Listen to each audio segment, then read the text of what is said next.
Creating and posting something on YouTube and a podcast can be so challenging, so overwhelming for you. When you think about launching a YouTube channel or a podcast or even looking at for the first time, it's just not easy for you to start. You know why? Because you have been consuming so much of content on YouTube with such a great standards.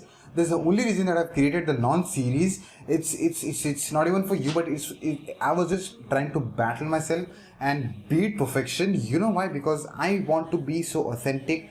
I'm always authentic. I want to be raw and unscripted in so many ways, not using cool music, not using cool animations, not having a great background, not even having a great camera, whatever that is, whatever you see with the resources that I already have is where I'm launching all these videos, the specific playlist that you see, the launch series. I just wanted to beat perfection and just to come out of the shell of overwhelming feelings. YouTube is like a monster, like a Godzilla in front of me. I don't know whether I'll be able to do this. I just want to battle that one overwhelming Zilla, something like that, on those terms. And just like, hey, you're not going to overwhelm me anymore, some sort of a thing. So that brings us to the welcoming of this particular video. Thank you so much for joining, and we are going to talk about 4 reasons why I always focus on YouTube and podcast. Now we're going to talk about 4 different reasons over here, which is going to give you clarity, plus it's going to make my life so much easier on telling you the reasons behind why I always suggest you YouTube and podcast, and stop focusing on reels, stop focusing on shorts, stop focusing on going live on Facebook and so many different platforms, on LinkedIn, something like that. See, those are great platforms. I'm not undermining any platform. Those are great platforms of anything and every platform that we're not talking about here. We are talking about YouTube and Facebook podcast. Anything other than that, those are great platforms in its own way. I am not focusing on that. They have got their pros, their cons. These platforms have got their pros, their cons. Everyone's like algorithm and stuff like that. But we are focusing on these 2 platforms, and why not there? I'll tell you one small example, and we'll dive into 4 different. 5, not 4. 5th point is a bonus point for you. Okay, the best I kind of kept it for last. I'll tell you. I left the flow. Okay, why are we not focusing on different platforms, and why are we focusing on these 2 platforms? I'll tell you the reason why behind that, and we'll move on to the reasons why I focus on these 2 platforms. The reason is you want to get a nice beard, you want to look great, you want to lose weight, you want to cook biryani, you want to go horse riding for the first time, you want to go deep sea diving, you want to go to a specific place where the house is haunted, you want to do research for it. Where do you go and search? You don't search on Instagram. You don't go search for LinkedIn. You go and search on Google. Not even podcast, not even YouTube. You don't go there. You search it specifically on Google. And Google is a search engine. It takes you to 3 places. It takes you to all the platforms, all the social media platforms, but the primary focus is YouTube, podcast, and a blog.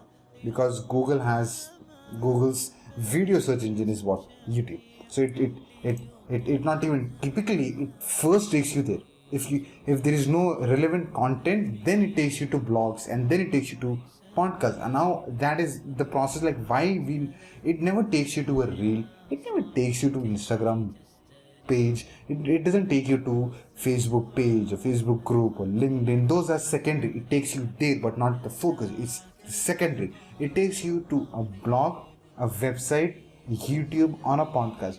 Your YouTube channel, though it takes you to its search engine, it takes you to a specific channel, your specific channel. It takes you to a specific show, your podcast. It takes you to a specific blog post, your blog post, your website. Though it diverts to their thing. That's what we want to be present on. Okay, that's why we don't focus on. That's why let's not talk about why we don't focus on that one. That's why we focus on where podcast, YouTube videos, and a blog.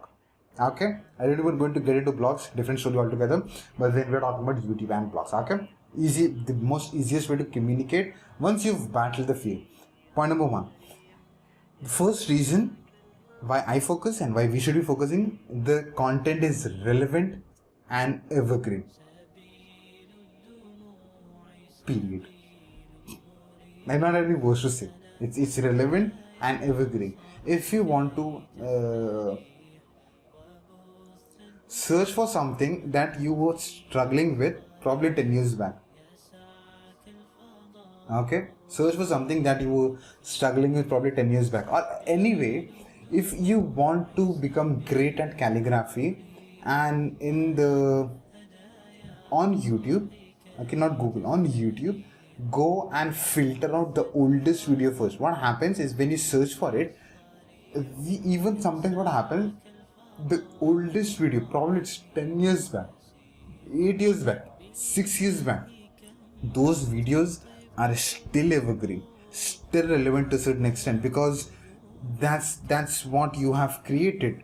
Minecraft, Wolf 3D, the games that I used to, VComp 2, the Red Alert, the game that I used to play way back, probably 10 years back, those games are still being played by kids, and those games have got tutorials today. They're like 8 years old videos still running, still active. The songs, the certain movies that you've watched, like probably in 90s or 80s, those movies were posted probably 5 years back, or even 10 years back.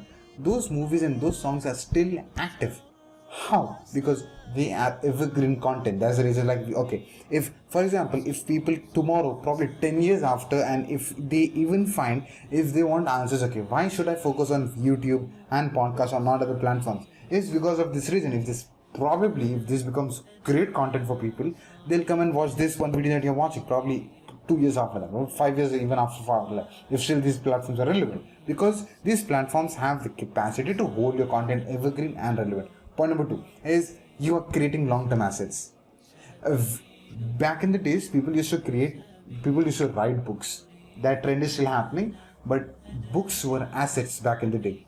Now we are consuming content on phone. Phones have become so cheap, internet have become so cheap, Wi-Fi is everywhere.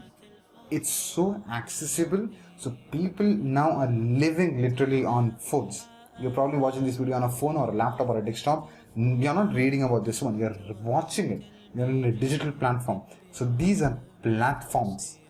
These are assets that can be created. The song that you've heard, the movie that you've watched, the videos that you're watching, these are long-term assets. We want to create long-term assets. You are into a superpower, into an industry where people are going to search on Google, and your content is going to show up with tactical and different strategies that we use inside the community of Academy of Art and Sciences. You know why?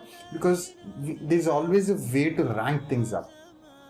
Creating long-term assets, always. This is like the buzzword for you. Since you're into business, how can I do anything that's long-term? A reel is not long-term. I'll tell you a small example. Reel, no matter how hard you work on a reel, no matter what music, what dance you do on a reel, it gets lost in your own account. You just are able to see that 9 small posts, and then you keep on scrolling, and it becomes lost in your account in itself. The logic behind it. Point number 3. YouTube, podcast or blogs. 3 platforms. YouTube, broadcast. We're talking about 2. YouTube and broadcast. The things that have helped me push through the overwhelming feeling of YouTube is such a big thing. How will I fit in? I'll give you one small example that these are the vloggers that I follow. It's been a couple of months that I've watched them, but then the thought that they said stayed with me for a long time. What was that thought? Became Chris. The channel became Chris. They said, we don't want to go viral, but we want to document our travel journeys. What they said. Point number 2. Alex Somozi. He said, I am going to go old tomorrow. So I want to see what is the peak performance. How was Alex's way of learning things, talking things, expressing things was probably 5 years back, only 3 years back, probably 10 years back. I just wanted to document things. I think the same mentality and a mindset applies to me as well. I want those mindsets, those small micro details that they should help me come up with this YouTube ideas and podcasts. You know why? Because these are helping me document 3 things, 4 things, 3 things. The thoughts that I have, the ideas that I've got, the questions that people have been asking me. So I am doing it for me first. Okay, I'm just documenting what I'm thinking. the ideas and what I feel is important for people as well, for the community of academia of fighting scientists, and also what are the people asking questions to me, so that I can create something, an asset, and give back to them, so that I don't have to repeat myself over and over. Okay, point number 3 was that. Point number 4 is you can cache it for a very long time. I'll get geeky over here. When you start building the list, you need to start nurturing the list that you've got. You need to start having a sequence. And if you don't have something to add value to the list, and the list, because not everyone gets like converted like this inside your community, what happens is once you have a list, once you have a nurturing, when you want to nurture people, of the people that you've paid money into advertisements, that got them into your list, now what do? You give them these resources that you've created for free. Now I've heard this from Russell Brunson: give the best to people and see the magic happening on the conversion side, see the magic happening on the transactional side, because once people, the more you give to people for free, the more people are going to come inside your community. They're actually going to pay you. Your credibility is going to grow huge, your bond is going to grow big. It's like, dude, this guy is giving so much for free, I really want to get inside and see what is he actually giving for, if I pay for a certain amount of money to get into Academy of Fighting Science, for example. There's a mindset that people have. Okay, you can catch it for a long time. 5th point is, where does algorithm sense people? Though I said I'm going to share it towards the end of the first, I think I have shared it on the first quiz itself. So point number 5, the bonus point that I have for you was, where does the algorithm of Google sends you to? A YouTube channel, your YouTube channel, a website, your website, for blogs, and your podcast channel. Either of it sends it to these places. So where does algorithm sense? We don't have to know everything about algorithm. We just need to know, okay, this is how it works. Okay, I'm going to be there. That's all. Okay, that brings us to the conclusion of this 12-minute long video. I think it should be the end. Thank you so much for making this topic. Me and the video / podcast a part of it. I'm going to see you in another video. ليطوى زمان بائس شحيح، ليطوى زمان